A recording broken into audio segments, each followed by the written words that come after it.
Para nosotros es muy importante determinar los factores de riesgo y poder identificar qué paciente va a ser beneficiado de llevar a un trasplante de progenitores hematopoyéticos.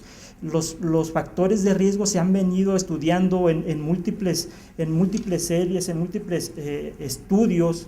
Tenemos factores de riesgo clínicos, la edad mayor de 30 años incluso, infiltración al sistema nervioso central, el diagnóstico, la falla a la inducción.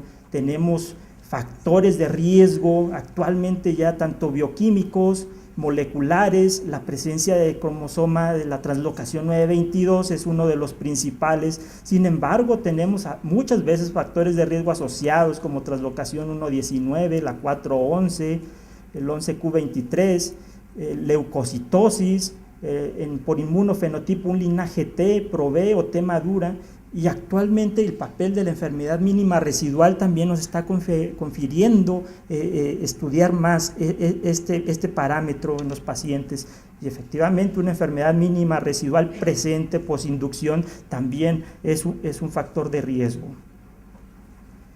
La paciente presenta una remisión clínica de 2 ciclos de quimioterapia de inducción con Hipercevat más imatinib. Este esquema de tratamiento por el MD Anderson, principalmente que inició con los estudios de la doctora Thomas, es un esquema muy adecuado, un esquema que desafortunadamente antes los esquemas de quimioterapia, antes de la era de los inhibidores de tirosina sinasa, los resultados eran no muy agraciados. O sea, la mortalidad relacionada al trasplante era alta, y los resultados no sobrepasaban en muchas series arriba del 40-45% de supervivencias globales a 5 años, e incluso las supervivencias globales a 2 años eran muy bajas. Hay algunos estudios donde se reportaban hasta 31%. Y bueno, todo esto cambió después de que se empezaron a usar los inhibidores de tirosina sinasa.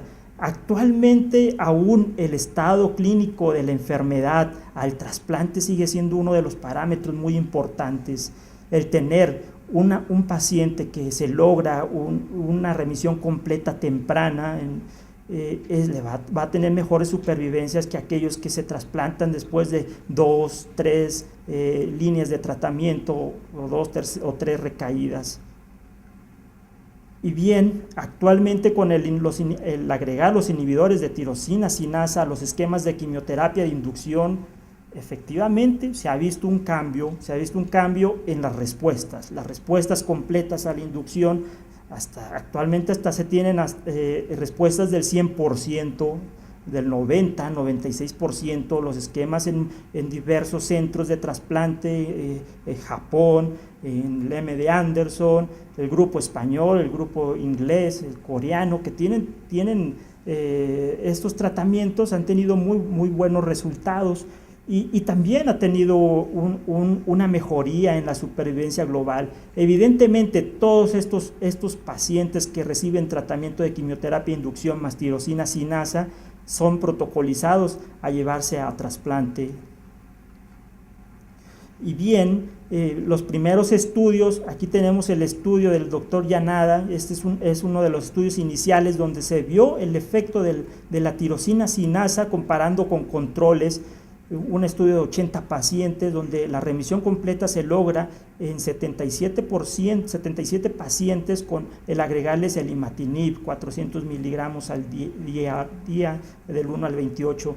Sin embargo, también favoreció la supervivencia global a 1 año, 76.1, comparado con los controles históricos donde no se llevaba el imatinib. ¿Y qué pasa también en este estudio? 39 de esos pacientes, esos 80 pacientes son llevados a trasplante en primera remisión, y sí, efectivamente, sí se tiene una mejoría en la supervivencia libre de eventos, pero en la global pasa algo, tienen una supervivencia global no tan diferente, pero bien, marcó una de las pautas para ver esa respuesta, esos cambios en las respuestas al trasplante.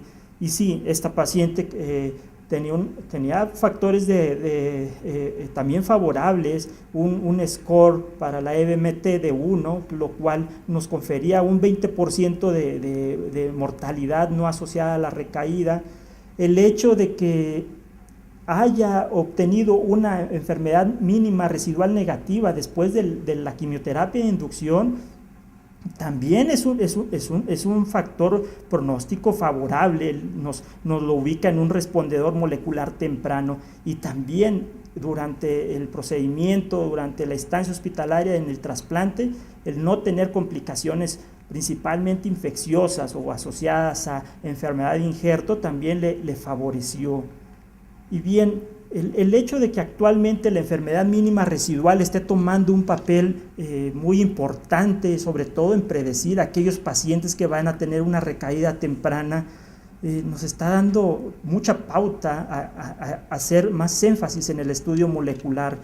Por ejemplo, en este estudio, la doctora Lee, de 95 pacientes con leucemia Filadelfia positiva tratados con 2 ciclos de quimioterapia más imatinib, después del primer ciclo y al final del segundo ciclo se hace un estudio del transcripto BCR-ABL, y con ellos, con los resultados, ubica 4 subgrupos de respondedores moleculares tempranos, respondedores moleculares intermedios y pobres respondedores moleculares.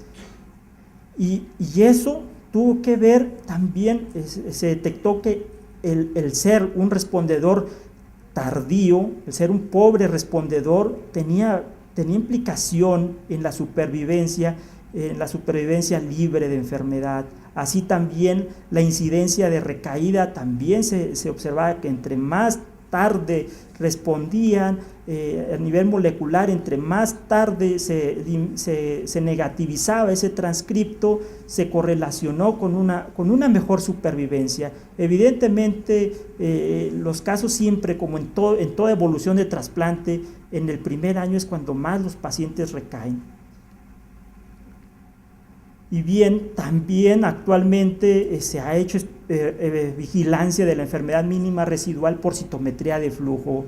La citometría de flujo nos da muchos beneficios, y en este caso se ha visto en este estudio, el grupo español, 102 pacientes con LAL, 47 pacientes con menores de 14 años, 55 mayores de 14, se observó que la enfermedad mínima residual era negativa en 72 pacientes. Sin embargo, había la presencia de enfermedad mínima en 18, mayor de 0.1%, y en 12 pacientes en un rango de 0.01 a menor de 0.1, y también correlaciona con la probabilidad de supervivencia el hecho de mantener una enfermedad mínima residual negativa. Sin embargo, no nada más son enfermedad mínima residual, hay que ver otros en análisis multivariados, se valoran otros factores de riesgo como la edad, el estado de la enfermedad al trasplante, también se ha visto el año, la década en la cual se trasplantó, también si se presenta enfermedad de injerto agudo. Y bien, la paciente recibe el imatinib al día más 71, al día más 143 se cambia al dasatinib, y bien se obtiene una respuesta molecular mayor al día mediante estudio molecular en el día más 147. Entonces, esto nos pone en un escenario. Es adecuado iniciarles a estos pacientes con leucemia Filadelfia positiva que son trasplantados, si recibieron inhibidor de tirosina sinasa antes del trasplante, es conveniente continuarles con el inhibidor de tirosina sinasa. Y bien, también se han hecho varios estudios actualmente, sin embargo, los estudios que se han hecho son estudios pequeños, son retrospectivos, en muchos el diseño no asegura la eficacia, y es por ello que aún hay mucha discusión, y es por esto que el papel del post-trasplante sigue estando en debate. Sin embargo, yo quiero mostrarle algunos datos.